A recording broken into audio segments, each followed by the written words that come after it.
mainly characteristics of any infective origin like meningitis, any Okay. So any. this is predominantly a non-traumatic. Okay, it's a spontaneous. Uh, So it's a sir, it purely, is one. there is no trauma. It is a No problem. non-traumatic issue, and you have to Yes, sir. think of what are the neurological reasons which is of non-traumatic origin could present like this. So that's how the case Yes, presentation go on, isn't it? So tell yes, me sir. few non-traumatic causes for acute neurological presentation. So acute meningeal or acute brain infections and Yes, so any intracranial bleeding cases, sir. And intracranial hemorrhage, fine, which is of non-traumatic, uh, fine. Meningitis, yes. non-traumatic. Sir, another thing, some space occupying lesions. Com- Space occupying lesions are slow growing lesions, but which could present so acutely. Space occupying lesions could present acutely, but when?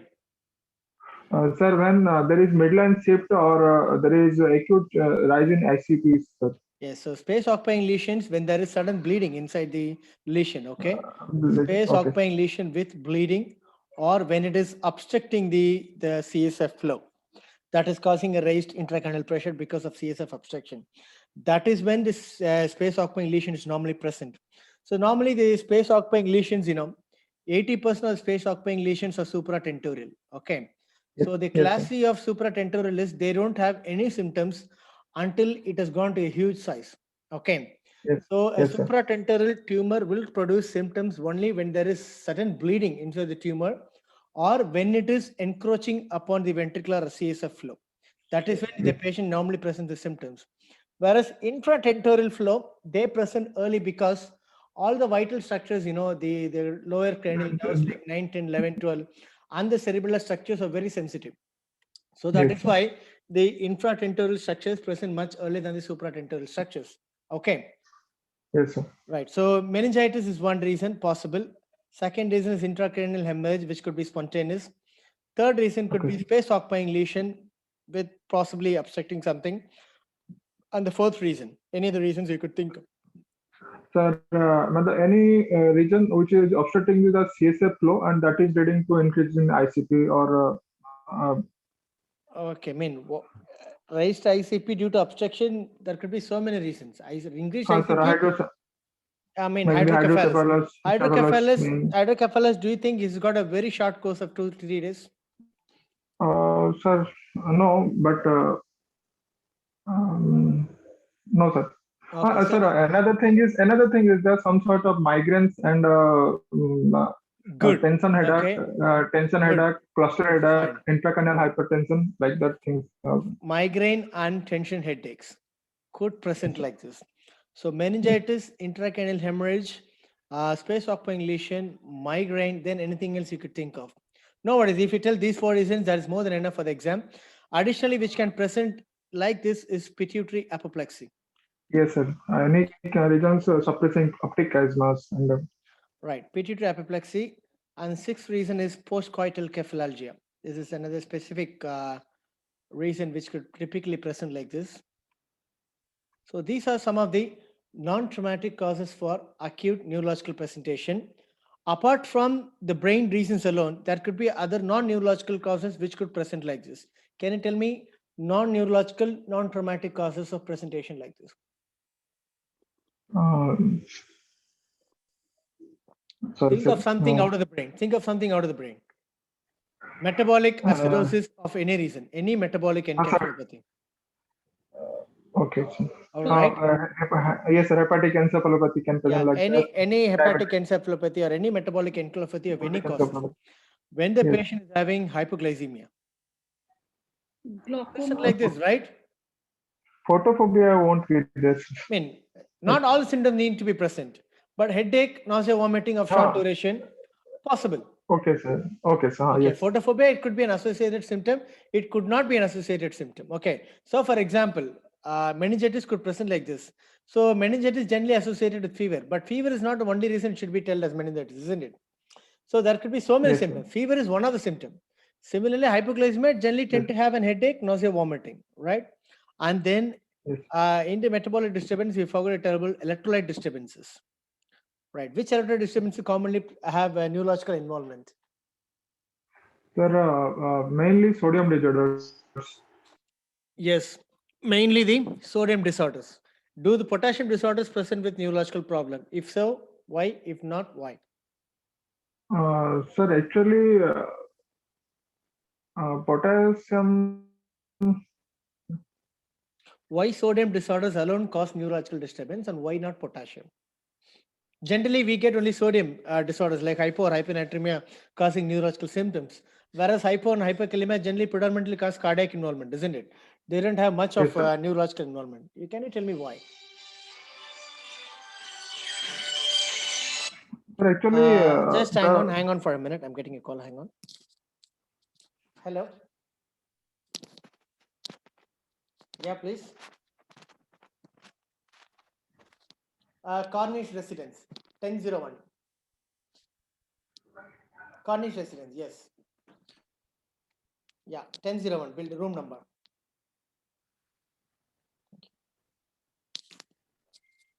Hello, Aditya.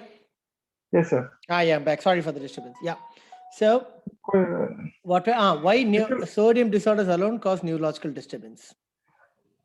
Sir, one reason is that in blood-brain barrier, the Yeah. potassium is there is less transport of these electrolytes along the Which ion moves easily across the cell membrane? Sodium or potassium? sodium, sir. No, it is potassium. Okay. Potassium is most easily movable ion across any blood-brain barrier or any barrier across the body. Potassium is the most easy ion to pass. Okay, not the sodium. So the resting membrane potential of neurons for the nephrons or for the myocytes, I mean the action potential, all determined by the potassium, not the sodium. Okay, because potassium is more permeable and not the sodium. Okay, this Okay. most important basic thing you have to understand. Sodium is more permeable, not potassium. Okay. So now tell me Potassium why. is, sir, Potassium is more sodium is, permeable, not the sodium. But okay. even then, why sodium is causing the major issue? Right. Basically, sodium is a major ion which determines the extracellular osmolarity. Okay. Yes, sir. Yes, sir. Right. Okay. I got. So, Yes, sir. blood-brain barrier is here, blood vessel is here. If the sodium is keep on high, what happens to the tonicity inside the blood vessels? It is going to be very high. It is going to be hypertonic. And this Yes, cellular cells is going to be hypotonic. So water will move from here to here, causing the shrinkage of the brain cells. Opposite happens when there is low sodium. So this movement of cellular shift or the water shift is primarily determined by the sodium levels. So that is why, because sodium is going to determine the ECF osmolarity. So that is why sodium or electrolyte disturbances causes more of neurological problems rather than cardiac problems. Got it? Right, sir. Actually, in periphery, albumin does the same thing, and in brain, sodium does the same thing. Okay, but however, the sodium is a major thing which determines the osmolarity. It is sodium and glucose, and the albumin contribution to osmolarity is very minimal. Albumin predominantly contributes to the colloid osmotic pressure. Okay. Yes. Fine. So electrolyte disturbance, metabolic encephalopathy, and hypoglycemia are some common non-traumatic, non-neurological causes of this side of presentation. Got it? So traumatic causes, can you tell me some traumatic causes? Sir, any traumatic brain injuries, then any traumatic brain injury, any depressed skull fractures, any SDH, any EDH. All right. And anything which compress the brain. Fine. And one more thing, refractive errors. Okay, refractive errors could also have photophobia, right? Photophobia, nausea and vomiting, and headache issues. So that is another common thing which could present like this. So far what you've said is female patient in a 6th decade, a non-traumatic neurological presentation. So that is an inference from your first page, right? Shall we move on to the next one? Yes. Good. Now you can expand more.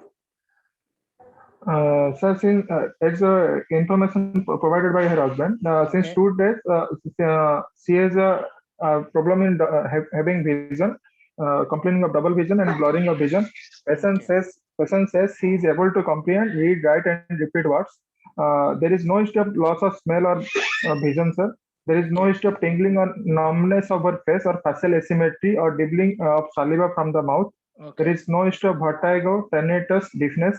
There is no history of hoarse voice, nasal twang, nasal regurgitation, and difficulty in swallowing. Okay, fine. All these things reflect that patient is not having.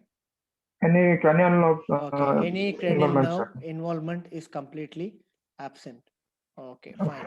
And we spoke about double vision and the blurring. So since 2 days before having a headache and nausea vomiting, she's having a double vision and blurring. So how do you infer this one?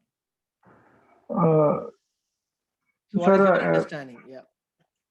sir, it may be as you mentioned enumerate the causes before. It may be due to मतलब, due to increased ICPs, due to increased ICP, due to ICP Okay, in case fine. of So subarachnoid hemorrhage. 2 days before itself, there is something wrong or nonsense happening inside the brain, right? Yes, So sir. since 2 days, slowly she's developed double vision and blurring. And after all of a sudden, she suddenly developed headache and vomiting. Okay. So the insult inside the brain has started at least 2 to 3 days before the current presentation. Got it? Yes, sir. And moreover, she is having for headache 3 days. But it is not that much acute. So that's why she is able to comprehend. She's not having any neurological involvement. This says the patient is having only a mild, whatever Mild. nonsense it is in a milder stage. So that is what is inferring you, isn't it? Yes, sir. So there is no any deficit, there is no any kind of involvement, but the headache and the double vision and the blurring and vomiting are generally developing gradually over a period of 2 to 3 days. So that's how the presentation is. Okay. So it is Yes. more likely a benign, slow, self-limiting thing which is happening inside the brain. Yes, So sir. that's how the presentation is. Okay, cool. Let's move on to your next page. Yeah. So on further inquiry, there is no history of head injury and episodes of hits, sir. There Okay, is no history so of the loss other of thing is history of fits is more important because it could be even a post-epileptic presentation. Okay, some absent presentations. seizures. Yeah, sometimes Yes, sir. absent seizures could present like this without any tonic-clonic activity. A seizure disorder itself could present like this. So you have asked history of epilepsy of fits. Good. Then There is no history of loss of consciousness previously. okay, patient is The not day having before. not having loss of consciousness. Good.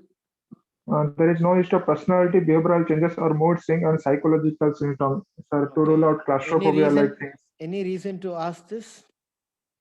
To rule out claustrophobia like things and acute conversion reactions also. Okay, maybe psychological phenomenon causing this type of presentation. Okay, fine. Sorry, sir. Second, that this is repeated. Auditory, visual, Okay, and fine. tactile. Okay, fine. Right. So this all been mainly to check the cranial nerves. Fine. Okay. Okay. And last point was the fever, weight loss, and This weight one. loss and night sweats. Sir, there may be any infective origin or Okay, to fine. So no rule out fever, no weight loss, no night okay. sweats. It could be tuberculoma, it could be intracranial tumor. Fine. So you Tumors, asked this history to rule out any malignancy. Fine. Agreed. Right. Good. Okay. Sir, her first history was he was on hypertensive taking telmisartan 40 milligram daily. So she's a known case of hypertension for 10 years. Okay. And she's taking telmisartan. Is she compliant with her medications? Yes, sir. On clinical examination, general examination, the BP is normal side. Okay. I mean, examination blood pressure doesn't give us anything. History-wise, she's telling she's compliant with the tablets, right? Yes, sir. Okay, fine. There is no issue of any. Does she have the habit of checking blood pressure regularly? Every 3 monthly or to 4 monthly, she was supposed to visit hospital. Does she tell you what is the last blood pressure recording she recorded before admitting to the hospital? No, sir. Okay, fine. So that is most important you should ask. Okay.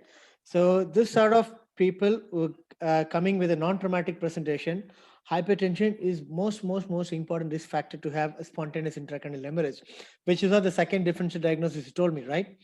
So when you're suspecting an intracranial hemorrhage, hypertension issue of 10 years and how good control is the blood pressure is very important because these sort of patients, particularly from our Southeast Asian countries, we generally don't have habit of frequently checking a blood pressure. So they don't know how good control it is. So uncontrolled hypertension is one of the most important risk factor for having a spontaneous intracranial hemorrhage. Okay. So that is more Yes, important thing you have to ask in the history. So how good is your blood pressure control, and how many tablets they take, and how compliant are they? Right. So what group of drug is telmisartan? sir, it is an angiotensin receptor blocker. Okay, it is an And, angiotensin. It is an angiotensin receptor blocker. Okay. Yeah, it is an angiotensin receptor 2 blocker. So what's the blocker. difference between angiotensin receptor blocker and angiotensin converting enzyme blocker? Sir, it directly act on the receptors which prevents the mechanism, matlab ki prevents the action of angiotensin, sir. Okay, fine. Uh, So which is more potent, telmisartan or angiotensin converting enzyme inhibitors? so SK inhibitors are more potent. No, it is not so. Okay.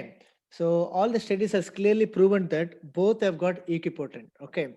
So both has got equally similar effects, and the ability to control blood pressure for the both the class of drugs are equal. So nothing is superior over other. Okay. But what is the advantages of putting telmisartan over AC inhibitors? Sir, the risk of angioedema and electrolyte abnormality are less with ARBs, sir. No, With electrolyte abnormality is more or less the same. Angioedema is good. Okay, angioedema profile is very good with uh, angiotensin 2 receptor inhibitors compared to AC inhibitors. Why? no, no, sir. Okay, fine. So angiotensin converting enzyme, apart from converting angiotensin 1 to 2, it has got other functions inside the lung. Okay, like handling the mainly the biological amines like bradykinin and histamine. So that is why when Yeah, you give yeah, angiotensin 2 receptor blocker, the angiotensin converting enzyme is intact. So when that is there, it metabolizes all the biological amines like bradykinin and histamine, which are the major vasoamines released during angioneurotic edema. So that's the reason angiotensin 2 receptor blockers tend to have a better angioneurotic edema profile compared to AC inhibitors. Got it? yes, sir. Okay. Then any other advantage? Cough. Okay. Yes. AC Dry inhibitors cough, produce more cough than compared to cough, angiotensin 2 receptor blockers. angiotensin. Right? So these are the two main reasons why angiotensin 2 receptor blockers are more preferred compared to AC inhibitors. Got it? Whereas Yes. the potency of the drug or the quality of the drug, clinical efficacy of the drug more or less is the same. And the other complications like hyperkalemia, renal failure, they have got similar side effect profile. Okay. Okay, so previous hospitalization, fine. Similar episodes in the past, and why do you ask that? Look, sir, any मतलब look, repeated history to rule out, I mean, any sort of loss of consciousness, sir. Nothing only to rule out the similar history, मतलब कि Okay, I presentation mean, if you're asking in recent something past. similar in the past, there should be something in the mind to ask that, isn't it? So without that, we cannot ask why did you happen anything in the past? Like if you're asking a patient like history of diabetes, you can't go and ask him, do you have similar episodes in the past? It's like that. So when you're asking similar episodes in the past, we should have something in the mind and then ask that question. Oh, what is going on in the mind before asking that? So which sort of disorders can present similarly more frequently? When meningitis Like when and when you're having a patient with a stroke, okay, this is almost it's like a stroke, isn't it? Like yes, intracranial sir. hemorrhage is a stroke. So when you're asking similar episode, you mean basically the transient ischemic attacks, all right? Attacks. Transient ischemic attacks, any ocular disturbance, rule out carotid, carotid endarteral occlusion.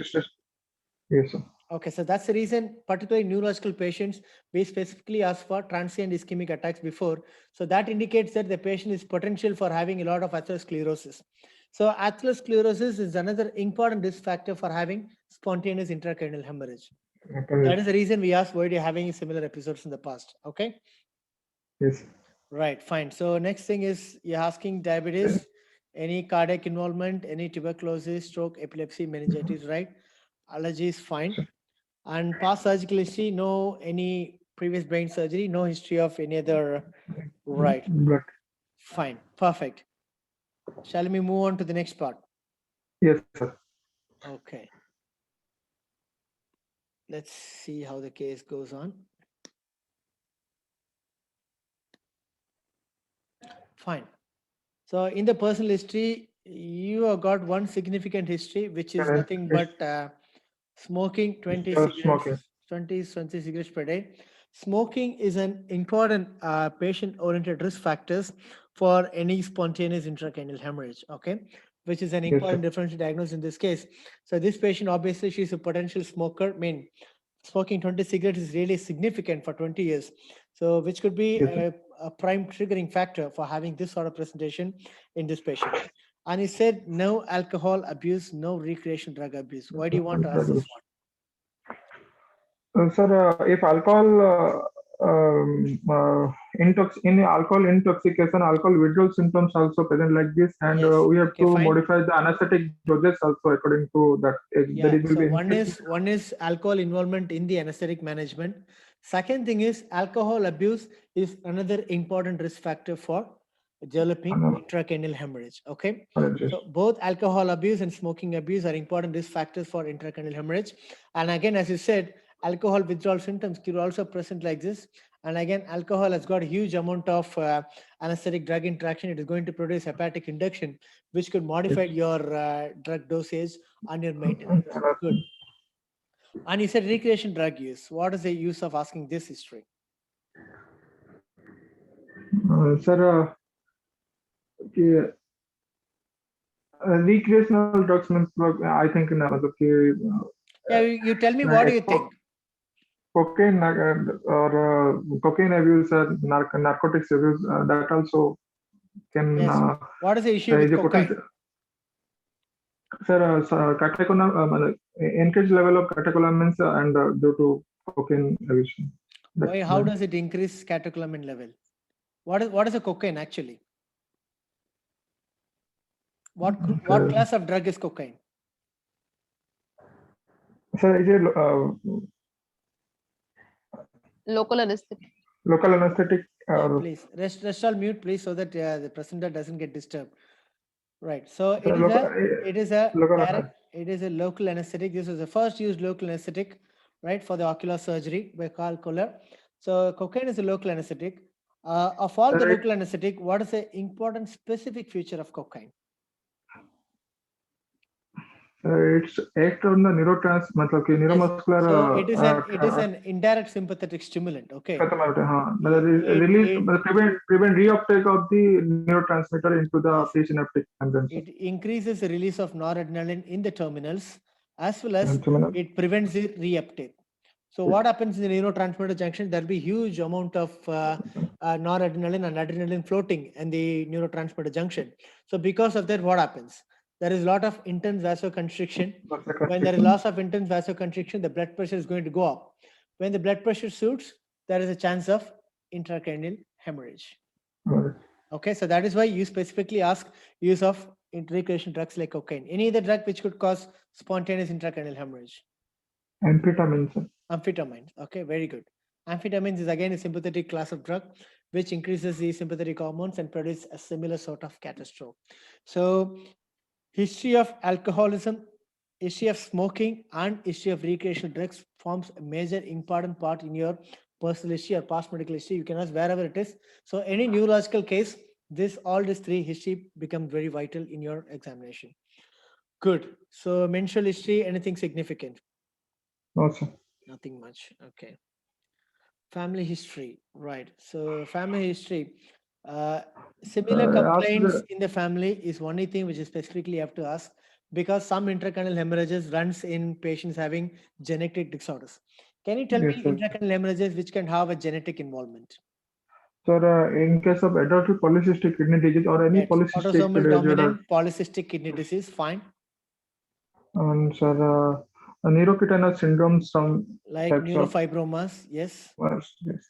Neurofibromas, then Ehlers-Danlos syndrome, sir. Yes, Ehlers-Danlos syndrome.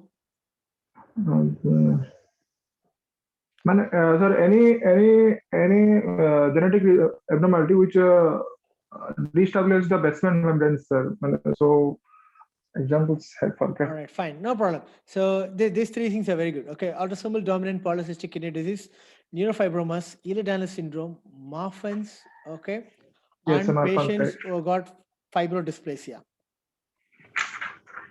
So these are some of the congenital disorders which could have a non-traumatic intracranial hemorrhage. These are some of the risk factors which could run in family. So that is why you ask for similar complaints in the family. Right. So which is not there, fine, agreed. Good. Let's move on to the next page. Yes. Sir, after admission, there is, as we used to go, but there is no other chronic drug intake except telmisartan. And currently, she is on tablet nimodipine, 60 milligram QID with injection phenytoin, 500 milligram BD, sir. Okay. There So is she is on as, nimodipine and she is on phenytoin. Okay. We'll talk as, about this as, later. We'll discuss more about this later. The patient is on phenytoin. Okay. Does the patient had any seizure? no, sir. We gave it as a prophylactical management. Okay. Is our So institutional protocol. what is the role of prophylactic anti-seizure medications in intracranial hemorrhage, spontaneous intracranial hemorrhage? What is the current role of prophylactic? Is it good or bad? Uh, uh, I think as per not. institution, you are giving it. Okay. But the current Yes. recommendation is it is absolutely bad for the brain. Okay. So unless the patient is having a seizure or any EEG evidence of abnormal electrical activity in the brain, never ever give phenytoin for the patient who is not having any seizures, not for the prophylactic sake, because phenytoin is found to increase the cerebral ischemia, right? It increases it worsens the neurological outcome. Okay. Okay. The huge trial, huge study, which statistically found that when you use phenytoin prophylactically without any evidence of seizure or any EEG evidence of seizure, using phenytoin prophylactically increases risk of cerebral ischemia. It worsens the neurological outcome of the patient. But in this case, you have given fine, agreed, as per institution protocol. But as per the current guidelines, no phenytoin unless there is seizures. Of course, you have to prevent seizures, because when there is seizures in a patient with neurological issue, it is going to worsen the outcome. That's agreed. Yeah. But on the other paradox, when there is no seizure, don't give phenytoin just for the prophylactic sake alone. If the patient is having seizure, give it, control it fast, and put him on maintenance. Just for the prophylactic sake alone, phenytoin is not indicated. That is the current recommendations, particularly in a patient with non-traumatic intracranial spontaneous hemorrhage. Got it? Okay. I don't know whether you can tell this in the exam, but if you tell, it's well and good. Okay. Okay. Right. So we'll discuss about. Is it Yeah. same for valproate also, or any type of anti-epileptic Generally, prophylactic? anti-seizure prophylaxis is not recommended just for the prophylactic thing alone. If the patient is a known case of seizure disorder, okay, if the patient is already on anti-epileptic medication for any of the reasons, please continue, don't stop. But just for avoiding a seizure because of the current presentation, who is not having any seizure, who is not having any EEG suggestive of abnormal electric activity, don't give phenytoin just for preventing or prophylactic purpose alone. Got it? So that's the point. Okay. Good. Understand? So nimodipine we'll discuss on the upcoming stage of the as a course of the presentation. So this patient is conscious, right? And he's cooperative. Conscious, cooperative. Lying supine in bed. Okay. And you said the GCS was 13 initially. Now the GCS looks more of 15, isn't it? Sorry. You said GCS is 13. Now the GCS looks more like 15. Okay. Fine. Let's assume it is 13. This has dropped to. All right, fine. Okay, leave it. Fine. Let's assume it is 15 now. Maybe the initial treatment, you have treated her very nicely as GCS came up to 15. Good. So BMI is 22. Fine. Weight is 65. Nothing significant in the general examination.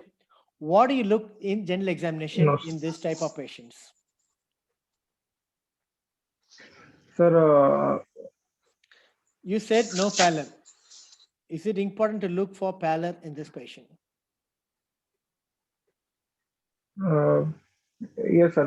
There may be, if there is definite bleeding or Okay, so मतलब, in case if if it's an मतलब we are suspecting yeah. intra bleeding, can we are expecting also, sir, due So to since you're suspecting during intracranial craniotomy or hemorrhage, during there can be acute drop in the hemoglobin, right? So that is why you look for okay. pallor Yes, sir. in a general examination, right? So what is the recommended hemoglobin concentration for a good brain oxygen delivery? Say for example, if the Sir, patient's 10 hemoglobin, milligram. let's assume you're checking the hemoglobin, it is going to be 9 grams. Would you transfuse this patient or not?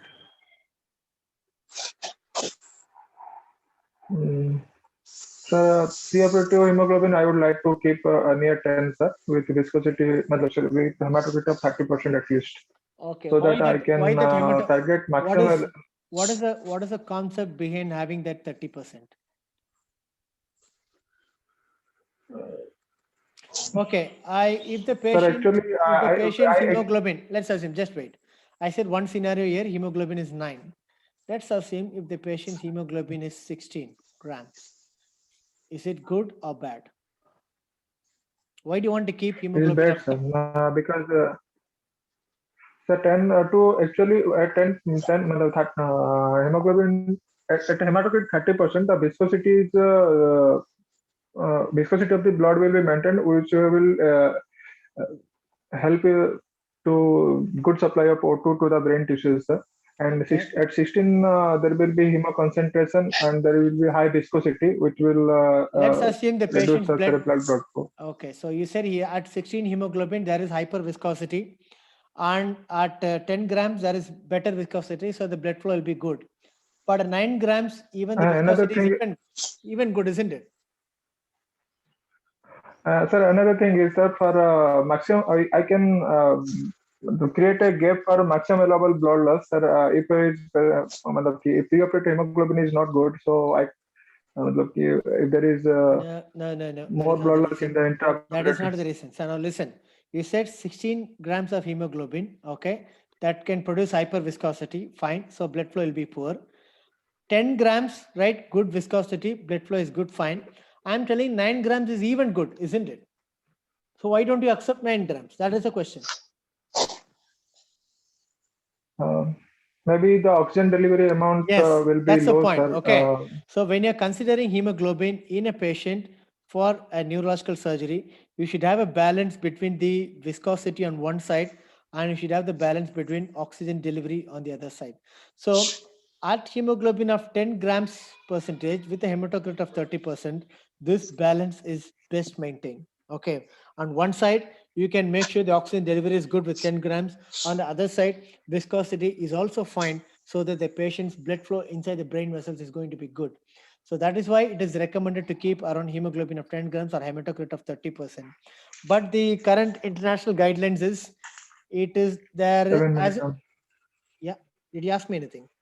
7, No. 7 milligrams. No. The current international consensus, there is no any absolute evidence that you should keep at 10, you should keep at 8, or you should keep at 9. So generally, you can keep around 8 to 10 is accepted. Okay. So this is not an international accepted consensus guideline, but majority of the studies, majority of the trials, it shows that 8 to 10 grams is fair or less accepted to proceed the patient to go for surgery. And this is more safe than the hyperhemoglobin, which could produce hyperviscosity. Don't keep the hemoglobin too low, that will affect the oxygen delivery. Don't keep the hemoglobin too high, that will affect the viscosity. Got it? Yes. Okay, fine. So you said that's the thing you look for, anemia, right? So you said icterus, clubbing, jaundice, and you said raised GVP. What is the issue related to raised GVP in this patient?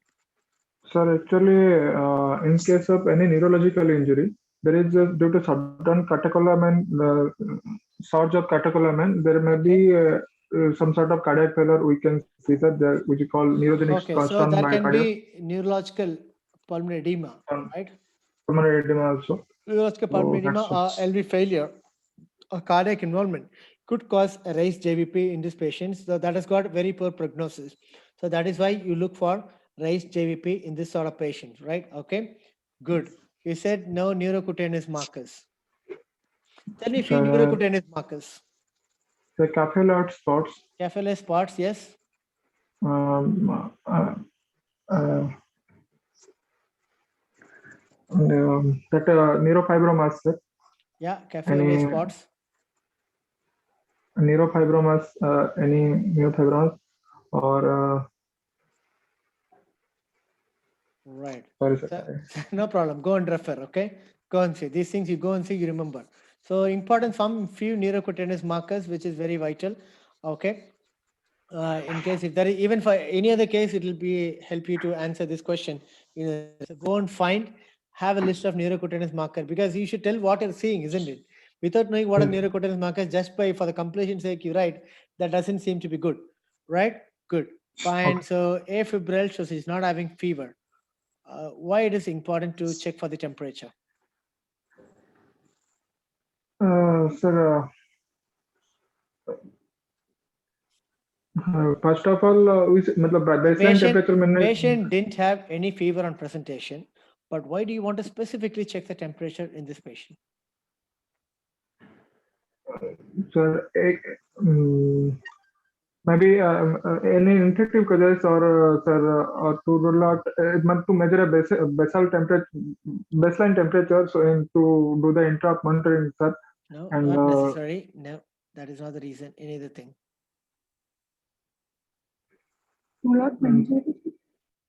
Right? Meningitis, okay. Meningitis, fine. Right. It is not for meningitis. Any other reason. And sir, hyperthermia will cause the cerebral blood flow That's the alteration. point. So Okay, that's the point. Okay, fever. So fever, any neurological patient having fever has got very, very worst outcome. Okay. So controlling the temperature or keeping the temperature in normothermic range or a mild hypothermic range is always better than putting the better patient than on high temperature. So what is the impact of high temperature?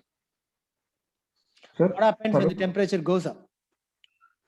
Sir, there will be sir, there is a range. After 42, there will be decrease in cerebral blood flow, sir. Sure. So what happens when the temperature goes up? That is the question. Just relax and think. You know the answer. I know that you know the answer. Sir, more number of endotoxin and more damage to endothelium. No, see, simple thing. When there is Basal fever, metabolic rate will be yeah, increased. the patient's Yes, sir. CMRO2, okay? Yeah, The yes. patient's oxygen consumption or the cerebral metabolic rate is going to be very high. Okay. So which could overcome the oxygen, the blood supply. So when the metabolic rate is more than the blood supply, what happens? The cells could have an irreversible hypoxic damage. Yes. You got the point. So that's the reason you check for the fever, right? So when there is fever, you have to actively control patient temperature normal range, because for every 1 degree rise in the temperature, what is this percentage of increase in the metabolic rate? 7%. 6%. 5 to 6%. 7%. Okay, rest all, please be quiet, Okay, please. Rest all, please be quiet. So 1% increase in the temperature, increase in the metabolic rate by 5 to 7%. Okay. Yes, So yes, sir. when you keep on increasing, what happens that beyond certain period of stage, there will be irreversible hypoxic brain injury. So that's the reason you check for temperature in neurological patients coming in the general examination. Got it? Yes. Of course, to rule out meningitis and all those things, to rule out any other infective causes inside the body. But specifically for neurological patient, you should tell that fever has got a very poor, a huge impact on the outcome of the patient. And that's the reason you're going to check and control that. Pulse rate is 78, regular. Are you fine? I should have completed that sentence, sir. All right, fine. That's part and part of completion. All right. So what do you may understand by the term pulse rate is 78 per minute? Sir, I could not get you. Right. So you said pulse rate is 78. Has it got any significance for us in neurological case? Sir, in neurological cases, we can in the case of increased ICP, we are suspecting Cushing's reflex, which is bradycardia, hypertension, that is Okay. searching. So that's the In reason. some So sort of, the pulse rate will tell you the patient is having any clinical evidence of raised ICT or not, right? So that's Cushing triad, which is hypertension, which is nothing but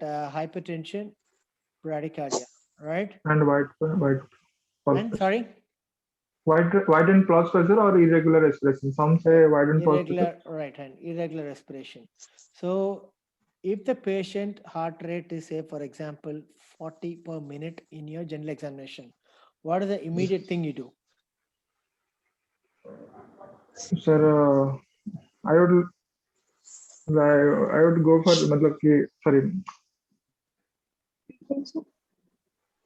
Others, please There be is quiet. there is definite sense of increased ICT. I need to shift the patient as soon as possible to the OT, sir, and go for.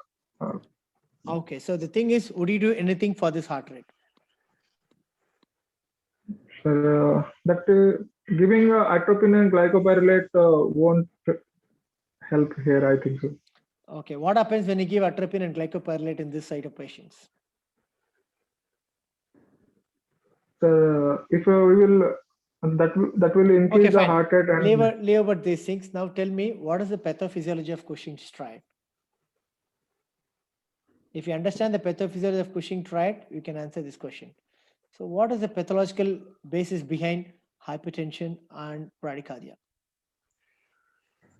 so the baroreceptor mechanism मतलब कि baroreceptor reflex is impaired, sir, due to raised ICP.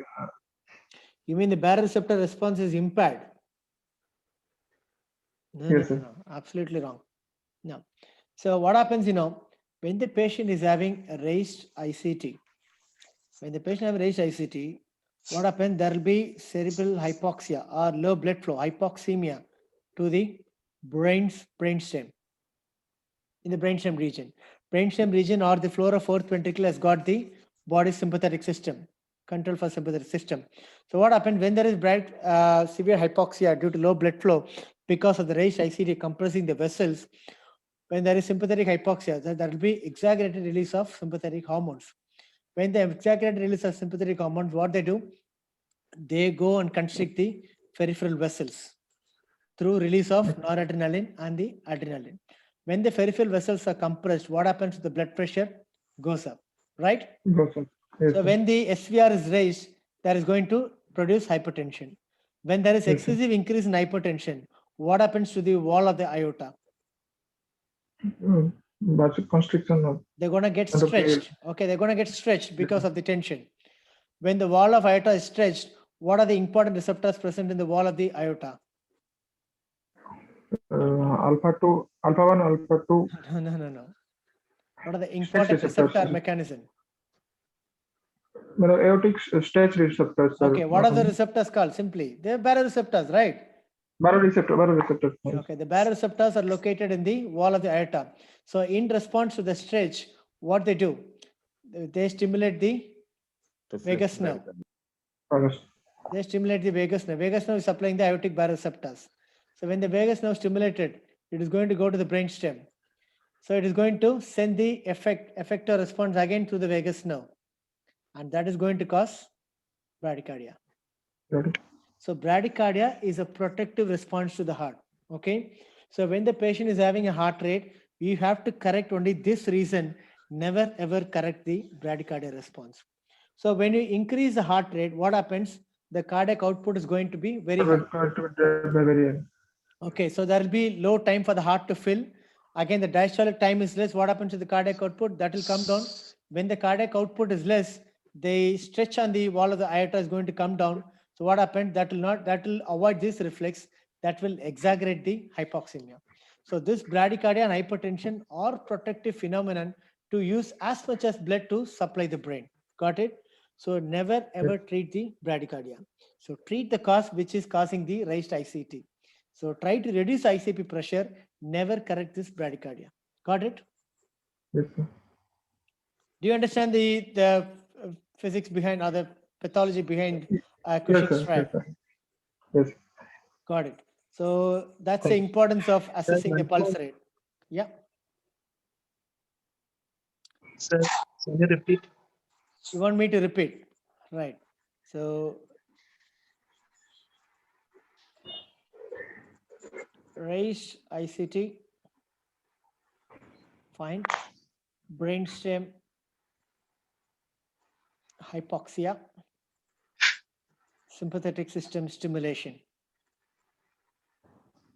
that produces increased release of noradrenaline and adrenaline. So that causes increased peripheral vasoconstriction. So that increases SVR, right? That is going to increase the stretch in the wall of the aorta. When the aortic wall is stretched, that is going to stimulate the baroreceptors. When the baroreceptors are stimulated, that's going to conduct the impulses via the vagus nerve. So that is going to brainstem again as a relay station. Brainstem will again send the effector response to via the vagus nerve. That is going to heart, mainly the SA node and AV node. So that will slow down the conduction and produce bradycardia. So when there is bradycardia, there is more time for the fill. So the heart can inject more cardiac output to the blood to the brain. So when you correct that bradycardia, the cardiac output comes down. That severely compromises the blood supply to the brain. Understood? Yes. Just everyone unmute and tell me whether you're clear with this concept. Yes, sir. Sir. Yes, sir. Okay, shall we move on? Right, let's all mute, please. Yes, Aditya, you're back now? Yes, sir. Okay, fine. Uh, So that's the importance of pulse rate analysis in a patient coming for neurological issue. Right, next you're gonna blood pressure of 180 over 90. What do you think of this one? Sir, I think the antihypertensive medications he was taking, that is not up to the Okay, mark, so that there is so not what are all the reasons for hypertension or high blood And- pressure in this patient? What are the possible reasons for hypertension in this patient? One is One is poor the compliant with the on the medication. poor complaint. Another is a smoking history is there. Okay, smoking history. So third thing is Maybe raised ICP, okay? raised ICP. Probably not severe enough to cause bradycardia, okay?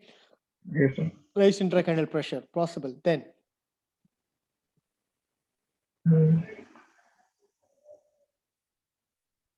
anxiety. Yeah, microbial. Yeah, anxiety. Then pain. You said the patient presented severe headache, okay? Headache, yes. Pain, nausea, vomiting, all this could produce a severe increase in sympathetic stimulation that can increase the blood pressure, right? So these are the possible reasons why the patients could have been presented with high blood pressure in your general examination. So poor medication compliance, smoking history, patient might have a silent increase in intracranial pressure. She might have an anxiety, or the pain could be another triggering factor for having high blood pressure in this patient. Got it? So respiration rate is regular and it is 18 per Yes. minute. Right. Happy with the physical examination. Shall we move on to the next one? Yes, sir. Okay, good. Airway assessment. Fine. All are within normal, All are within normal normal limits. limits. We'll discuss in deep about airway assessment in airway case presentation. Got it? Fine. Next is systemic examination. You're going to see all these things in your systemic examination. Anything positive in your systemic examination? No, sir. No, nothing. All are. Nothing much. Okay. No, No. any deficit. Neither cranial nerve nor peripheral deficit. Nothing is there. Nothing is. Okay. So no neurological deficit and GCS is 15. Got. So she's got nothing with her. Okay. All tactile reflexes, everything is fine. Cerebellar function is fine. And other system examination. Right. You said you're going to look for cardiac S1, S2. Anything specifically you look in the heart? Sir, as a percentage hypertension, we can find some systolic murmurs, sir. Okay, If fine. it is. You have to look for the another S3 or S4. Okay, the sounds which are necessary for LV failure. LV failures. As I said, the patient can have cardiac manifestation because of excessive surge of sympathetic hormone release. So that can produce Yes, sir. LV failure. So look for LV failures. I mean S3 and S4. Fine. You said normal vesicular breath sounds are present. Fine. So what are the things? What are the respiratory complications a patient with spontaneous intracranial hemorrhage can develop? Sir, neurogenic pulmonary edema we can expect. Okay, the patient can And, develop neurogenic pulmonary edema. So that you're going to look Other for the thing. added breath sounds. Patient, since he had an headache, vomiting, and she had a GCS of 13 at the time of presentation. So she could Maybe have a aspiration. mild aspiration. Okay. So you have to look Aspiration. for aspiration pneumonitis. And Okay. history of smoking is, sir, So a she could have long a term. signs of smoking like COPD could be there. Okay, because she is pretty bad Yes. smoker and she's smoking for 20 years. So she could have a smoking impact on the respiratory system. So that's thing you have to look for. Fine. Then ARDS, right? Yes. Aspiration pneumonitis can result in acute respiratory lung disorders or acute respiratory distress syndrome. Lastly, pulmonary embolism. So these are some of the complications of neurological conditions which could cause on the respiratory system. Okay. Yes. Right. So respiratory system is clear. Cardiovascular system is clear. And you're gonna check the abdomen. Anything specific in the abdomen? Nothing. Yes. Nothing. Fine. Okay. Good. All right. So what is your clinical diagnosis? Sir, 50-year-old female coming to emergency with history of headache, nausea, and vomiting, Yeah. with a history of smoking, and with no history of any cranial nerve involvement, Okay. presenting with signs of increased ICP. So it may be Okay. So a cause present of acute onset headache, vomiting, female patient in a 5th decade with no neurological deficit. All the other clinical examinations are fine. So tell me your differential diagnosis in this patient. sure, it may be due to meningitis, any infective origin like meningitis, or any intracranial bleed like subarachnoid hemorrhage, any Intracranial subarachnoid hemorrhage. hemorrhage, or ADH or SDH, sir, Okay. or any the There is an entity okay, called idiopathic intracranial hypertension, right? hypertension, yes, Yeah, sir. fine. Or and probably are also migraine with cluster headaches. Okay, migraine, fine. Lastly, as I said, space occupying lesions. Yes. So if you sell these 5 differential diagnoses, that is more than enough, right? So how are you gonna rule out all these things? For meningitis, I will see the signs of Brudzinski cycle, NH sign. I can elicit that, or I can Okay, go for LP clinically, there is no fever. Okay, fever. no neck rigidity, fine. No seizures acutely, right? Good. So clinically, to differentiate all these things is going to be really difficult. Okay, so it could be meningitis, even fun. So it could be like if tubercular meningitis is there, the fever impact is going to be very less. When it's going to be acute bacterial meningitis, you're going to have a high fever. Viral meningitis and tubercular meningitis could still present without any fever. So it could still be meningitis. Okay. So by Yes. clinical features alone, to differentiate all these 5 differential diagnoses is going to be very difficult. So you have to subject the patients for further investigation. What is a basic investigation which could tell you the diagnosis immediately? Sir, a plain CT scan. Okay, First of it's a all, plain. or You're going to have a plain non-contrast CT. Okay, non-contrast CT.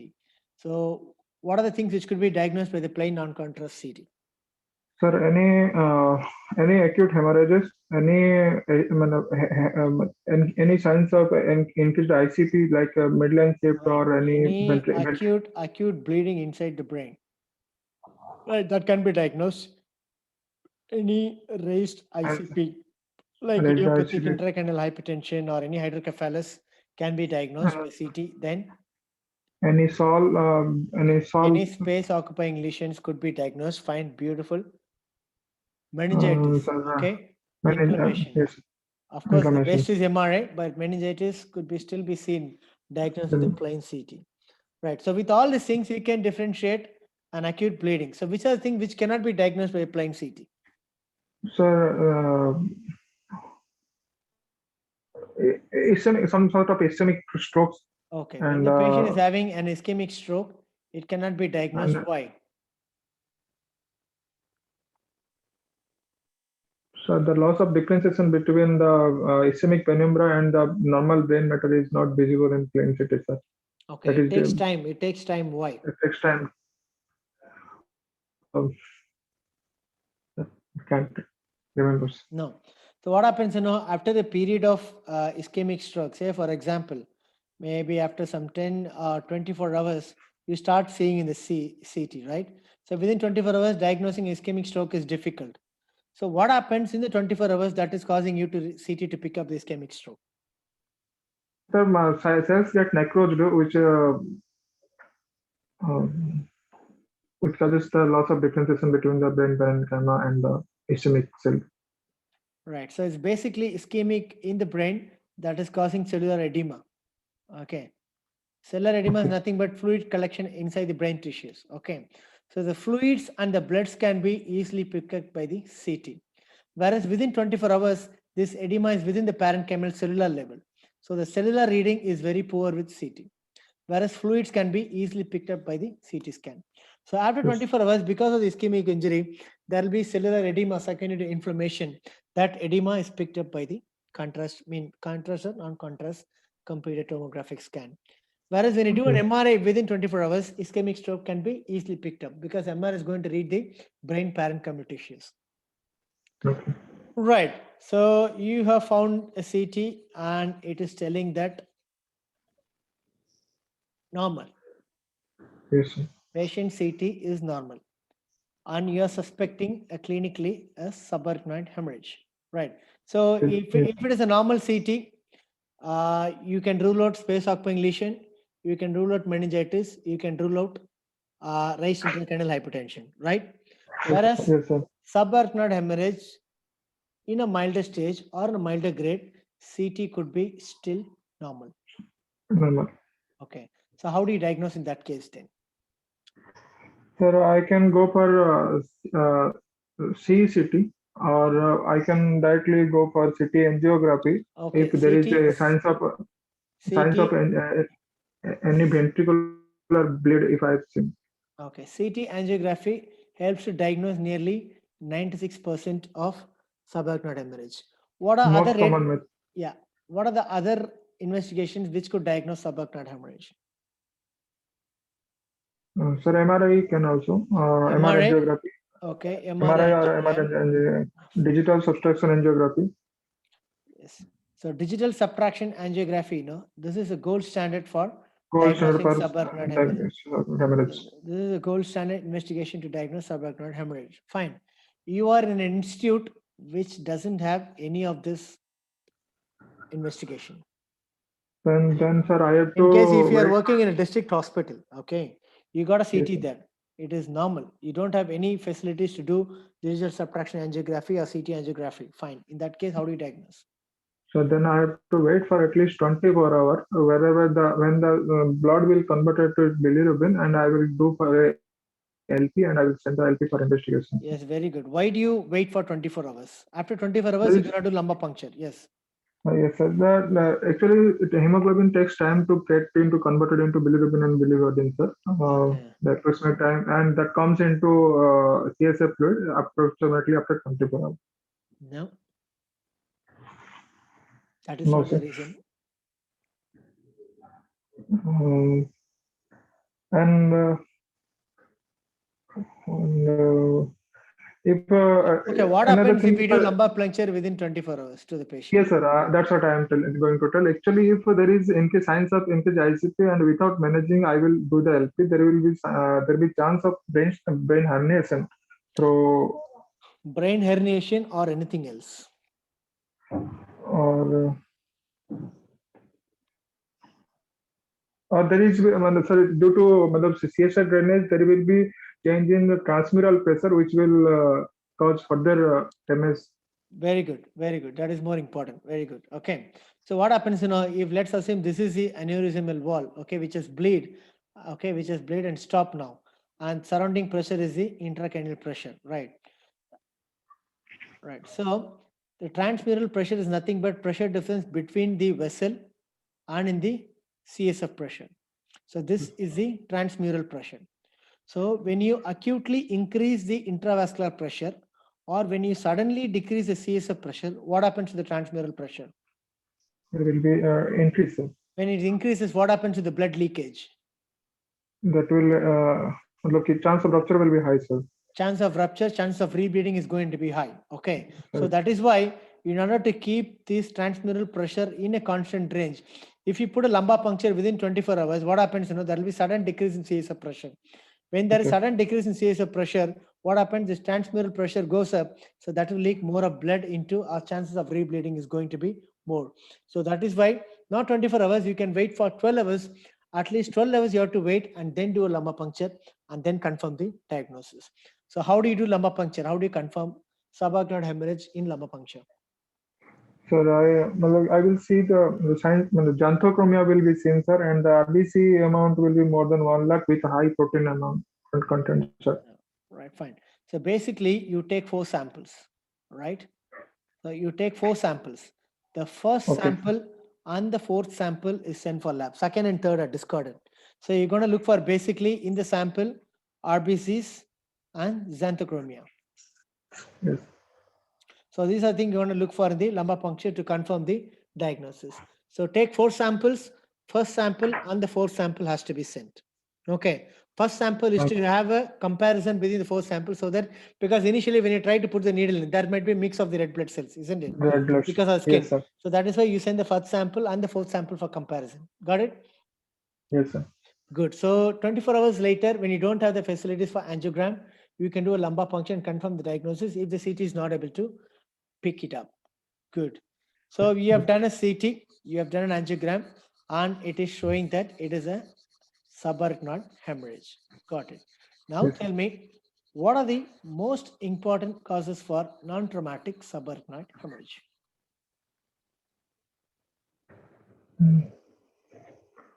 Non-trauma, sir. Actually, any aneurysmal rupture, sir. Most common. Okay, aneurysm. Sorry. First of all is 5% chance in case of arteriovenous malformation, then comes to aneurysm.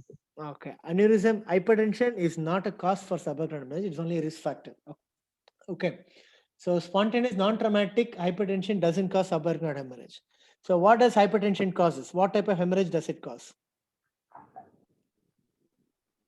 Sir, could not get you. It produces, actually, hypertension doesn't per se produce subarachnoid hemorrhage. If the patient is having aneurysm, hypertension will Yes, sir. cause the rupture of aneurysm. Okay, but hypertension doesn't per se is only a risk factor. It is not a causative factor. Do you understand my point? Hypertension predominantly produces bleeding inside the basal ganglia. Okay. Yes, sir. It produces putamen bleeding and produces hemorrhagic stroke. It doesn't actually cause subarachnoid hemorrhage. Okay. Yes. So aneurysm rupture is the most important cause in 80 to 90%, right? Okay. Yes. 90% aneurysm rupture is a cause of subarachnoid hemorrhage. Is there any other causes you could think of? Sir, arteriovenous malformations.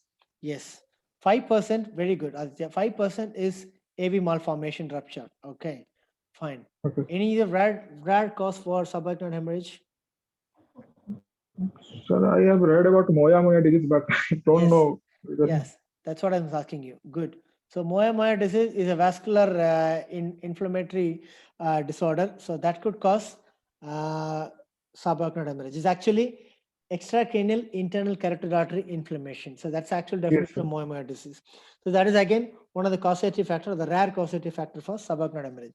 So majority 80 to 90%, you're going to have a aneurysm rupture.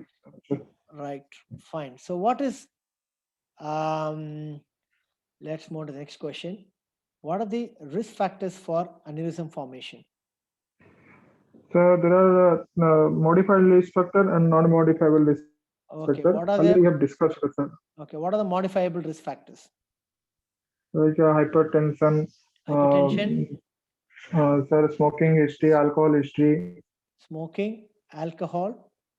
Estrogen deficiency, like things, sir, in menopausal things. Alcohol, then atherosclerosis. Atherosclerosis, and then cocaine. Yes, sir, cocaine. These are the modifiable risk factors. What are certain non-modifiable risk factors? So there may be some hereditary syndrome, some familial syndrome that we have discussed. All genetic disorders which we discussed. Okay, age of the patient and female sex. Yes. So these are Right, I the can finish. non-modifiable risk factors for having a subarachnoid hemorrhage. Restall, please unmute and let us know you're following with us. Yes, sir. Yes, sir. Sir. Is that Yes, going? sir. Is that going Yes, smooth sir. so far? Yes, sir. Okay, fine. Put your mic to mute back again. Yes, Aditya, we are back again. So we spoke about the subarachnoid hemorrhage causes. We spoke about risk factors. Can you tell me the incidence? Sir, the incidence you have mentioned, 75 to 80% due to unread. मतलब कि 5% in general population, sir. Total Okay, sir. incidence of sub. It is 5%. 5% is too huge. We mean 5 in 100. Yes, sir. 5% in general population. Okay, I think so I have it read is before. it is 5 to 6 per 1 lakh population, right? So this is the incidence of subarachnoid hemorrhage, right? You got it. Fine. So what are the clinical Sorry, sir. features?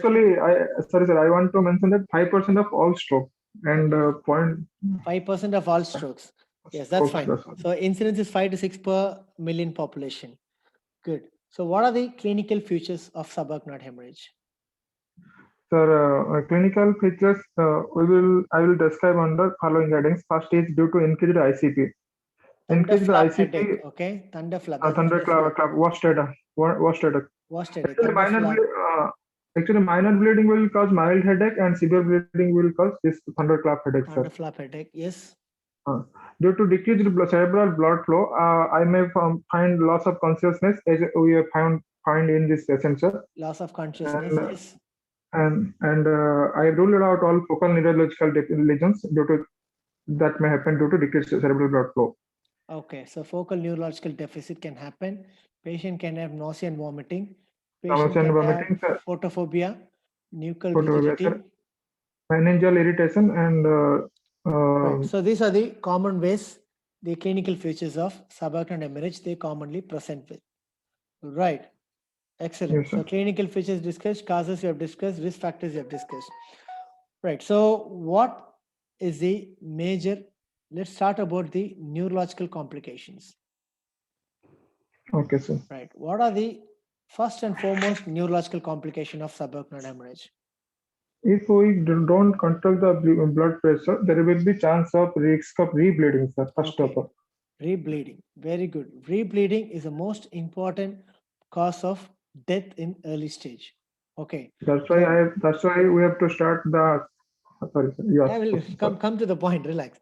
Okay. So rebleeding is one of the worst catastrophic complication which could happen, and that is the most important cause of death in early stage. What is the percentage incidence of rebleeding? Sir, How many percentage of overall subarachnoid hemorrhage go for rebleeding? risk is 11%, sir. Okay, it is 25%. Okay, 25% of subarachnoid hemorrhage goes for rebleeding. So what are the risk factors for rebleeding? Sir, uncontrolled hypertension.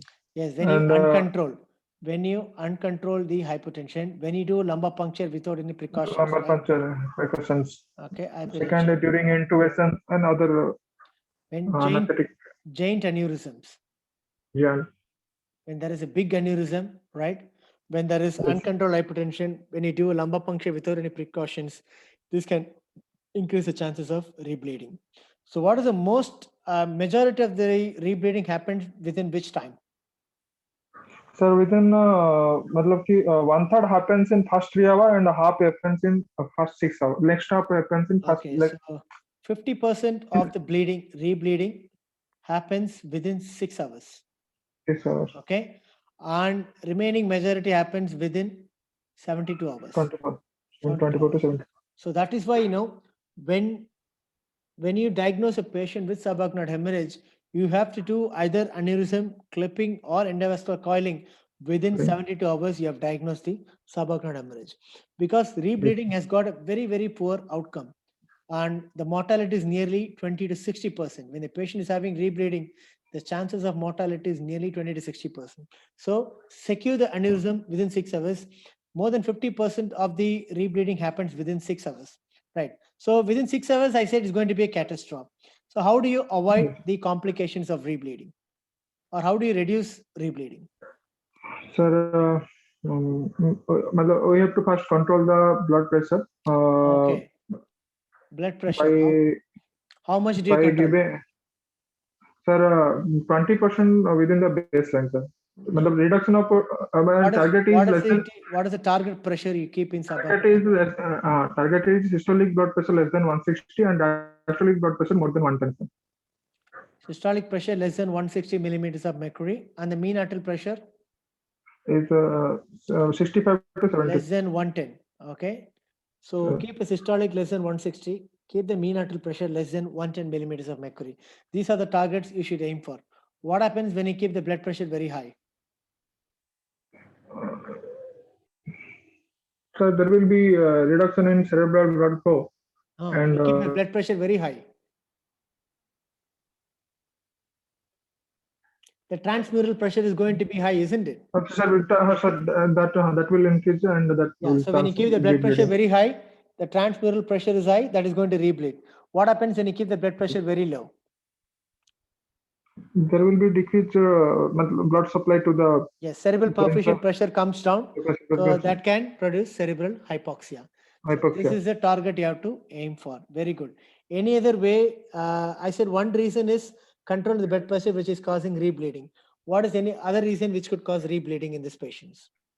Sir, actually, that divide, matlab ki that management when came to emergency department, divide up three, sir. Immediate pre-op management by medication, then by interventional medication, by interventional by clipping or coiling, sir.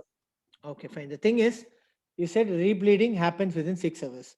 What are the factors Yes, which sir. can cause rebleeding? One reason we told is blood pressure control.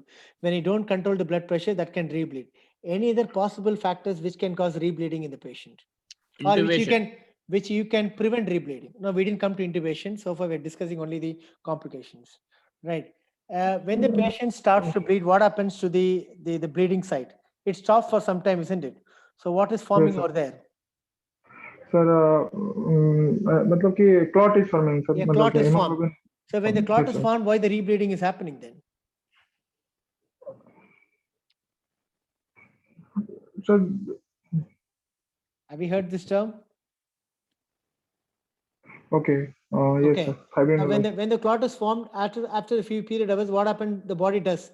It produces clot lysis, isn't it? Body activates the plasminogen system and produces fibrinolysis. So that is another important cause for rebleeding. So how do you avoid this?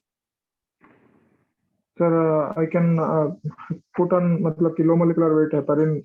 Low molecular weight Sorry. heparin. Sorry, Nice sir. I sorry, sir. When I have to sorry. All right, that's the end of the story then.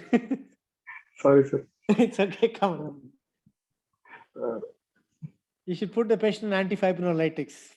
Send a few drugs and antifibrinolytic, tranexamic acid. Okay. Okay, sir. Sorry. Okay, you can put the patient on tranexamic acid. But the major paradox is a huge study which used tranexamic acid in subarachnoid hemorrhage found that the chances of mortality is very high in patients who are given tranexamic acid.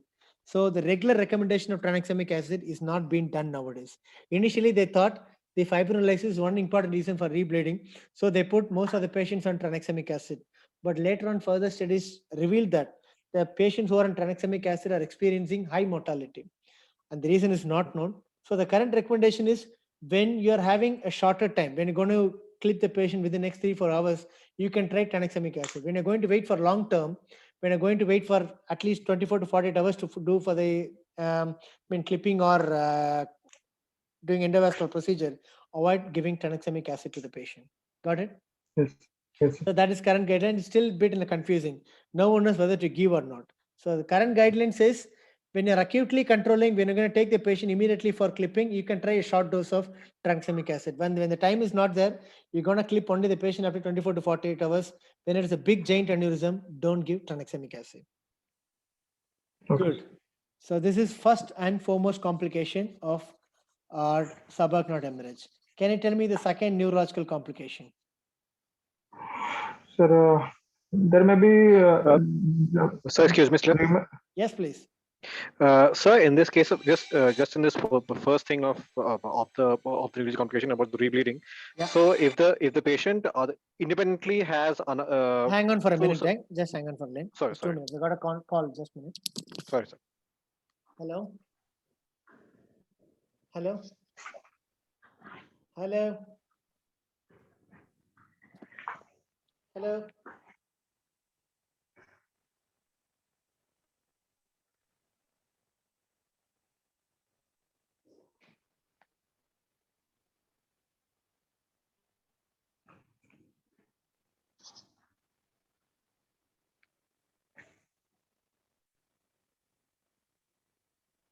Hello.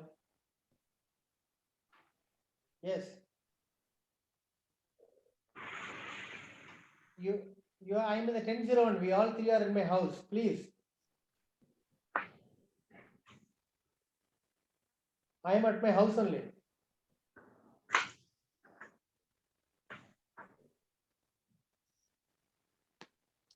Papa? Givada? Hello? Door goli leta de idir ka par delivery ka par. Hello? Yes, Yes, sir. sir. Ah, yeah, sorry, buddy. Sorry to interruption. Oh, Yeah. Sir, what I was asking was if this patient independently has some kind of a coagulopathy, some kind of a coagulation disorder, or Okay. has the bleeding diagnosis because of he's on antiplatelets, he's on anticoagulants for whatever reason. Okay. So then we have to, we have to elicit that kind of history, and then we have to stop the medications, or we have to figure out why exactly this patient is having that kind of condition, so that to No, stop I bleeding. mean, in your history and examination, you should ask that whether the patient is having any anticoagulants usage, right? So that is Yes, sir. another thing you have to ask. But this patient's clinically, he didn't had any comorbidities. You don't normally ask the patient whether they're on antiplatelets or not. But Okay. specifically for elderly patients, if you're having ischemic heart disease, I think it's mandatory. You have to ask them the patient is on any anticoagulant. Yes, sir. Yes, sir. That's another important cause for intracranial hemorrhage. Thanks for reminding, buddy. So, non-traumatic intracranial hemorrhage, bleeding diathesis is another important cause which could present like this. Good. So, Yes. history of coagulation has to be asked in your exam, in history and presentation. Good. All right. So, where are we? Neurological complication, right? Yes, sir. Uh, Second one is delayed cerebral ischemia or early brain injury. delayed cerebral ischemia. Okay, fine. What is delayed cerebral ischemia? Sir, due to cerebral vasospasm may occur in case of some cases that may lead to ischemic due to cerebral ischemia. Sir. Okay. Why? What is the pathology behind delayed cerebral ischemia? Sir, when there is bleeding inside the brain, sir, there is increased endothelin inside the CSF and plasma, which causes the hemoglobin exposure to the endothelium, and which leads to the cerebral vasospasm. Okay, so it is And basically there will be increased release of vasoconstrictors. Okay, yes, because and normally when decreased production of when there is any bleeding inside the body, what happens? Body try to produce reflex vasoconstriction, isn't it? So when there yes, is sir. increased amount of vasoconstrictors like endothelin, and there is decreased vasodilators Nitric like oxide. nitric oxide. So this decreased nitric oxide and increased endothelin favors the formation of vasospasm. Okay. So when there is vasospasm, there will be cerebral ischemia on top of hemorrhage which has happened previously. So what is the peak time does it happen? So actually, it happens between 6 to 11th day, sir. No, normally it happens between 3rd to 14th day. Okay. It is the peak incident between 3rd to 10th day or 3rd to 14th day. So majority of the literature quotes 3rd to 14th day. Right. So how do you suspect that this patient is having delayed cerebral ischemia? When do you Sir, suspect? patient may present with hemiparesis or loss of speech or GCS drop. There is decrease Okay, in when there GCS, is sir. decrease in the GCS, sorry. When there is decrease in GCS, when the patient is having new neurological deficit, when the patient is having seizures, right? So these are the Yes. signs that patient is having developing delayed cerebral ischemia. So how many percentage of subarachnoid hemorrhage go for DCI? Sir, I'm not sure about. I cannot remember. Right, so Around it is 40 to 60%. 50%. Yes, sir. 40 to 50%. 60% of subarachnoid hemorrhage, they go for delayed cerebral ischemia, right? Fine. And 70% of the patients are asymptomatic. And only 30% present with symptoms like decreased GCS, seizures or any new neurological deficit. So that is how the delayed. So when the patient is having a typical change in his neurological status after third or fourth day, so that is a clear sign that the patient is going to have delayed cerebral ischemia. When the patient is having delayed cerebral ischemia, the chances of cognitive dysfunction or vegetative state is very, very, very, very high. So if the patient is going for DCI, you're going to have a very, very poor patient. It is very difficult to treat delayed cerebral ischemia once it develops. So that is why prevention is always better than cure when it comes to vasospasm. Right. So what is the management of delayed cerebral ischemia? Okay, how do you diagnose? Sir, How do you diagnose okay. first? First of all, clinical features, sir.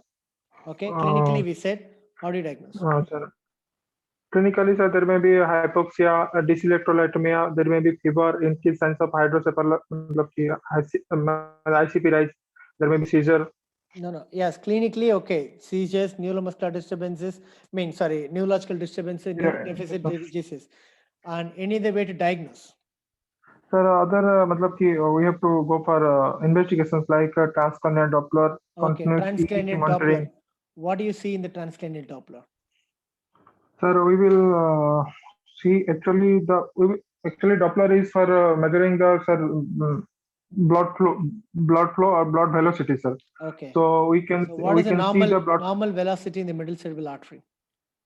sir, 100 to 120 centimeter per second. Okay, normal say blood flow is 55 centimeters per second. Okay. Sorry, sir. Normal. 55 centimeters per second. Okay, when it is more than 120, More than 120 is 120, sir, there is high chance the patient is having vasospasm. Right. Any other way to diagnose? Sir, we can do cerebral microdialysis, I think so. No, microdialysis is only for tissue oxygen level. And sir, we can go for brain tissue oxygenation monitoring. That is all things and just measure the tissue oxygen level. It doesn't diagnose vasospasm or delayed cerebral ischemia. Digital subtraction angiography. Okay. So that will tell you when there is a narrowing of vessels or not. So this is the two easy way to diagnose patient is having delayed cerebral ischemia. Tissue oximetry, cerebral brain oximetry give you an idea about the oxygen status of the brain parenchymal tissues. Okay. Right. So you have diagnosed the patient is having delayed cerebral ischemia. How do you manage that? There is pharmacological management and surgical management, neurointerventional management. Okay. So what is the pharmacological management? Pharmacological management, we can give calcium channel blocker, we can give endothelin receptor antagonist. What calcium channel blocker you give? So the calcium channel blocker, which are lipid soluble and that can cross blood-brain barrier, that is nimodipine. Okay, very good. Nimodipine. So nimodipine, any patient, when you diagnose subarachnoid hemorrhage, immediately you have to put the patient on nimodipine. Okay, either the patient develops vasospasm or not, it is different.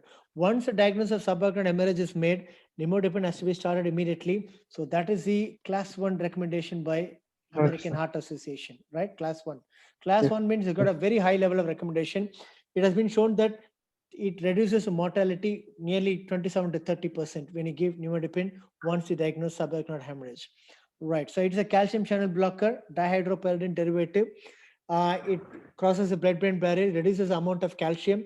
When there is low extracellular calcium, there will be vasodilatation. Fine. So what is the dose you give?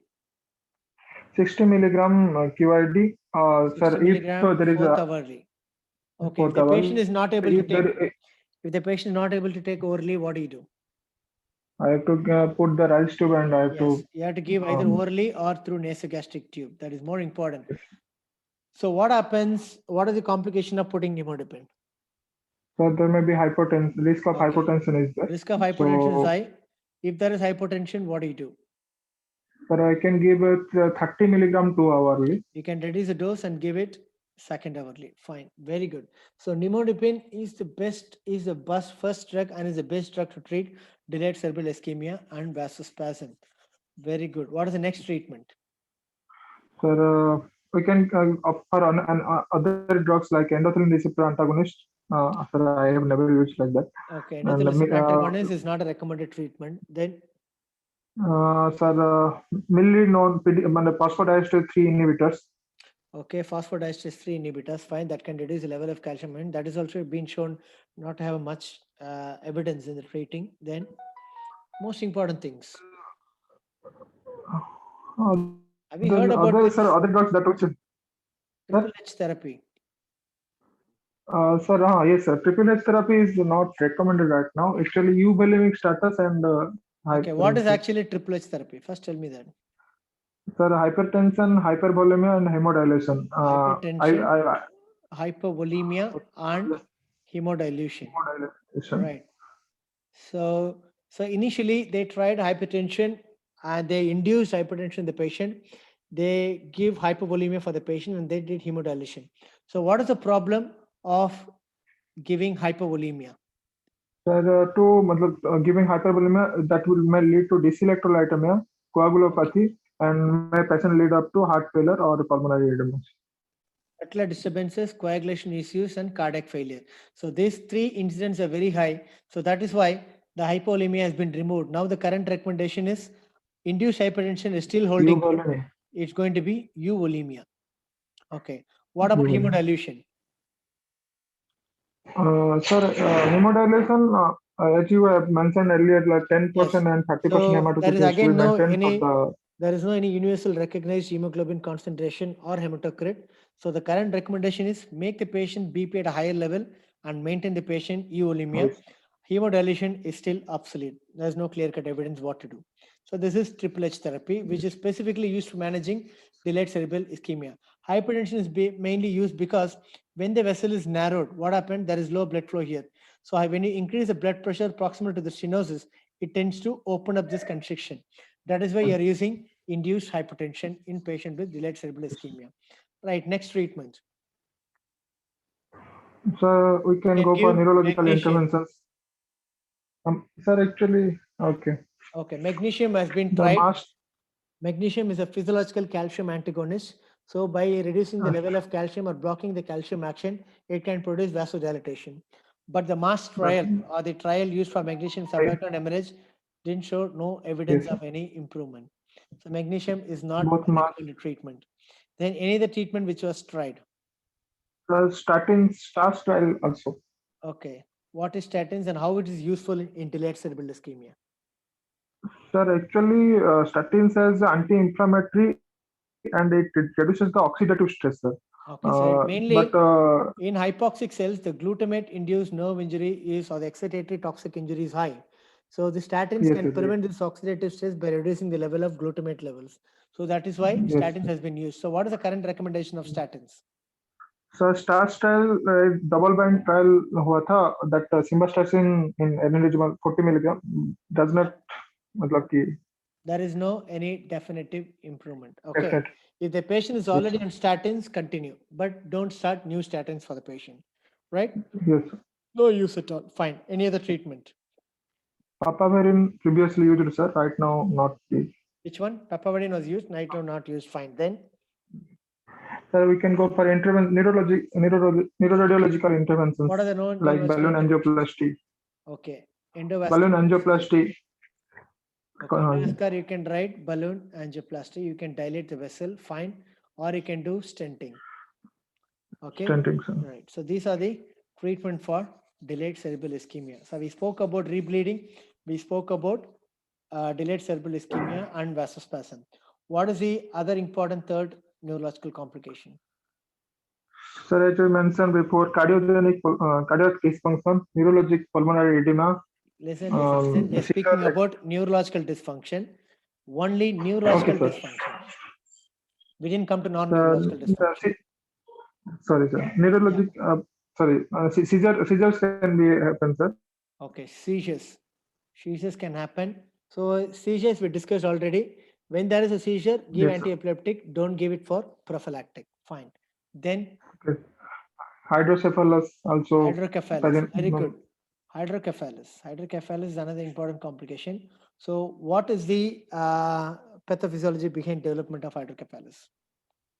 So the blood products or clots or him or Okay, blood the products clots. degraded Yes, clots clots that can block obstruct the CSF flow. Clots can affect Sir. CSF flow and that can produce acute hydrocephalus. When does hydrocephalus normally happen? Normally. Sir, due to in case of intraventricular bleeds, Okay. subarachnoid hemorrhage leading to intraventricular So bleeding. in patients with poor grade bleeding, okay, in patients with high intraventricular load, okay, intraventricular load or subarachnoid hemorrhage load, the chances of hydrocephalus is more. It generally develops within 3rd to 7th day. That is Okay. where the hydrocephalus develops, and the incidence is found to be nearly 25 to 30%. Fine. So what do you do for hydrocephalus treatment? Sir, we can pharmacological treatment is there, and we can look higher, or we can go for surgical treatment, sir. Okay, pharmacological Sir, treatment will not give any improvement because it is an And obstructive pathology. Okay, you have to give only Yes, surgical sir. treatment. What surgical Surgical treatment you can give? Interventional we treatment. You can can go for external ventricular drainage. ventricular drainage. Okay. So what is the advantage of using external ventricular drainage? What is the other use of external ventricular drainage? Sir, we can do the ICP monitoring, and we Yes. can You give can antibiotics. withdraw CSF, you can control the intracranial pressure, you can give antibiotics if needed, you can take CSF for analysis, and you can give one more Analysis. reason you told me, right? Intracranial pressure monitoring. Monitoring. Yeah, these are the reasons of advantages of using external ventricular drainage.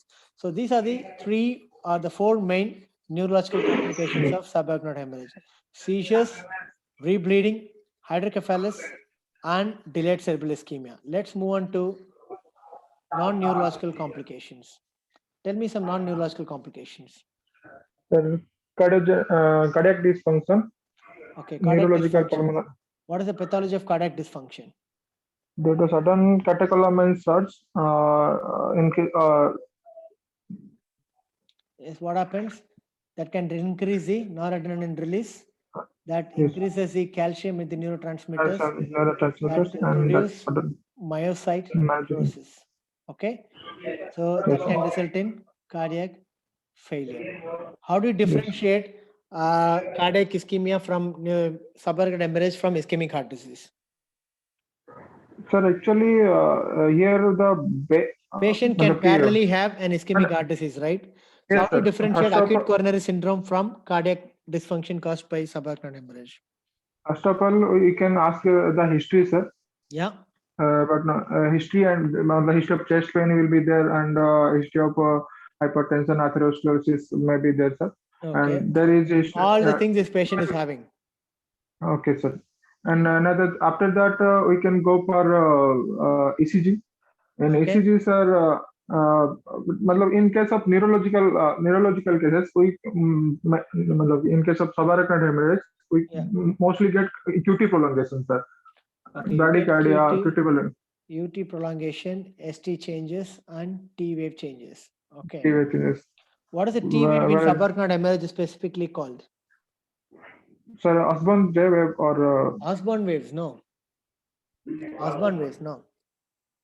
U It's wave. called as canyon. Okay, it is called as canyon T waves, right?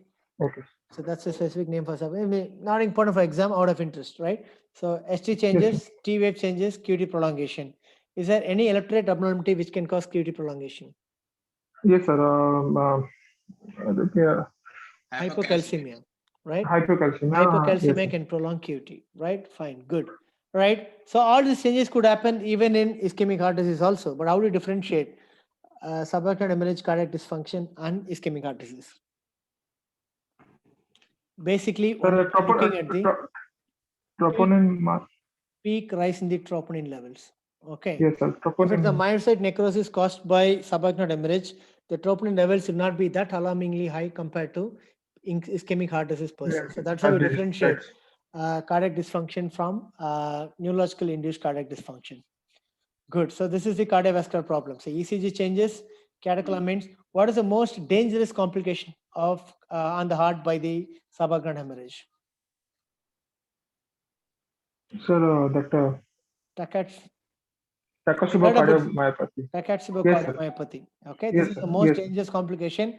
When the patient is having this type of cardiomyopathy, he's got a high risk of mortality. Yes, sir. Okay, fine. Next complication, next non-neurological complication. Neurologic pulmonary edema. Okay, we're coming to the respiratory system. Neurogenic pulmonary edema, we discussed already. Aspiration, Yes, sir. pneumonitis, That ARDS, is Days. then, Had hyperglycemia, maybe seen some sort of thing. Sir. no, in respiratory system you're speaking. ARDS, neurogenic pulmonary edema, aspiration pneumonitis. Fine. So these are the and pulmonary embolism because of the patient going to be chronically bedridden. So COPD. pulmonary. Yes. Right. So what is the next system involvement? Next non-cardiac, non-neurological complications. Electrolyte abnormalities. This electrolyte. What are the electrolyte abnormalities a patient could get? Sir, maybe hypernatremia. Present with hyponatremia. What is the reason for hyponatremia? Any pathological explanation why the patient develop a hyponatremia? If the patient is hyponatremic, what does it mean? Patient So, going for diabetes insipidus. Okay. cerebral salt wasting syndrome or a syndrome of a Relax. So we're speaking about hyponatremia. So diabetes insipidus, if the patient is developing subarachnoid hemorrhage and that is causing diabetes insipidus, so the patient go for hypernatremia. What is other electrolyte abnormalities patient can develop? hyponatremia also can be. Okay. What are the reasons behind hyponatremia? So due to syndrome of inappropriate ADH secretion, ADH, good. Then cerebral salt wasting syndrome. cerebral salt wasting syndrome. Then Sir, prolonged excessive mannitol or excessive any fluids. excessive fluid. Then Yes, sir. diuretics. Any diuretics. Right. So these are the ways, the reason for hyponatremia. Hyponatremia is the most common electrolyte abnormality associated with subarachnoid hemorrhage. So when you develop hyponatremia, we have to differentiate SIADH from cerebral salt wasting syndrome because the treatment is going to be completely different for each entity. That we can discuss Yes, sir. later. So hyponatremia, what other electrolyte abnormality patient can develop? Other electrolyte abnormality, hypomagnesemia. Hypomagnesemia, fine. You can tell all Sir, hypos. Hypocalcemia, calcemia, hypokalemia. kalemia. Right. So a patient can develop hyponatremia, hypomagnesemia, hypocalcemia, and hypokalemia, and lastly hyponatremia. Of all this, hyponatremia is very, very common. If the patient is having high sodium levels, the more likely chances is patient is developing diabetes insipidus. Got it? So cardiac Yes, respiratory yes. complications we discussed, and we discussed about the electrolyte abnormality. And these are the major non-neurological complications. Fine. So how do you assess the severity of subarachnoid hemorrhage, Aditya? Yes, sir. We can, first of all, if we have done CT scan, we can go grade the CT scan scoring by Fisher grading, sir. Okay, so Or there are we two can grades, three clinic. grades. One is clinical Sir. grading and one other is CT grading. Clinical grading, there are two CT grades. grading. One is Hunt and Hess, and other is Modified Hunt and Hess, CFS, wall federation of neurological. neurosurgeons, and CT grading is Fisher scale. Fisher Okay, scale, sir. so you go and memorize Yes. all this grading. They might ask you either one of the grading in the exam. So this grading determines what treatment you're going to give. This grading determines what is the prognosis of the patient. When the patient is having a poor grading, the chances of prognosis is also very, very poor. Yes, sir. Good. So these are the major things we discussed. Now let's move on to anesthetic management. Shall we proceed or stop here and then continue tomorrow? It's you, up to you. Sir, I am fine, sir. I don't know about Okay, other rest people. all others guys, unmute and tell me, can we proceed or we'll stop and discuss anesthetic management? Tomorrow, sir. Sir, Tomorrow. tomorrow, sir. Tomorrow. sir. Okay, it's too much of today, right? You all are tired. Sir, thank you. All right, great guys. Shall we join together at the same time tomorrow, 7 o'clock? Yes, sir. Yes, sir. Yes, sir. Thank you, Have a sir. Thank you very class. much for the patience. Okay, sir. Thank you. Aditya, Okay, sir. very good, Matt. Very good. Really, very good preparation. Excellent. Good. Thank you, sir. See you on anesthetic management tomorrow. Yes, sir. Thank you, sir. Thank Thank you very much.